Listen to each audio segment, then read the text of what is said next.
ve bilelikte bu diktatura rejimini bir gün içinde yıkar. Hükümetler bir gün içinde yıkılıyor. Eğer halk prezident köşkünün önüne gelip içine yarıp girse, şu vakti diktaturan hükümeti anulır bilebiliyor. Bütün dünya ayağa alıvatıyor. Amerika ayağa aldı, öz hakkını talep etmeni. Rusya bir bölüğü ayağa aldı, öz hakkını talep etmeni. Edenetliğe yol vermedi. Türkmenistan'ın ödegine ayağa alıvatıyor, hakkını talep etmeni. O yurt bizim yurdumuz. O yurt diktatura haramzadan ve haramdan olan yeğenlerin yurdu değil. O yurdu biz onlardan alalım, hakkını talep edelim. Yurdu olmadığın hiç tadı yoktur. Fikretlerin hemen adım bağdır değil. Yurdu elinden alan adamın yitirmeyene adam yoktur ve onu yitirmekten korkusum yoktur. Hiç tadı yok adam, en korkunç adamın biri olyandır.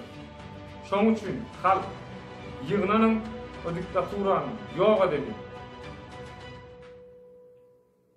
Birleşen Sağlık Goraş Kuruması siz ekspedisiya etmeni vardın Türkmenistan'a.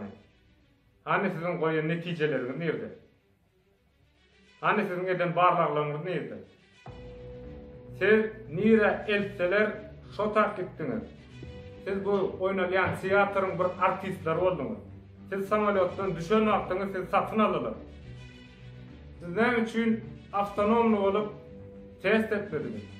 Siz hiç saat bağlamadınız. Siz otak ailenik kayttınız. Halk size hiç kimden hiç vakt kömek bolmaz. Bize kömek edecek, dine birbirimiz. Birbirimizden başka hiç kim bize kömek etmez. Emme kişi dine öz cügsünü, öz bekvidini bilyendir. Fikretlen başka yerden bize kömek edip gelirler, yurdumuzu elimize bererler değil. Yurt bize yok, başka diktatörden başka diktatöre geçer. Yurdumuzu hiç mi vermeyin yaşlar. Yığınanın, birin, biz güçtür. Hiç il güç Allah'dan başka halkın önüne geçip bilenlerdir. Sağ olun dinleyeniniz için netice çıkarın. Sizin neticeleriniz bizim geleceğimiz için katı beklik ve ihtimallattır.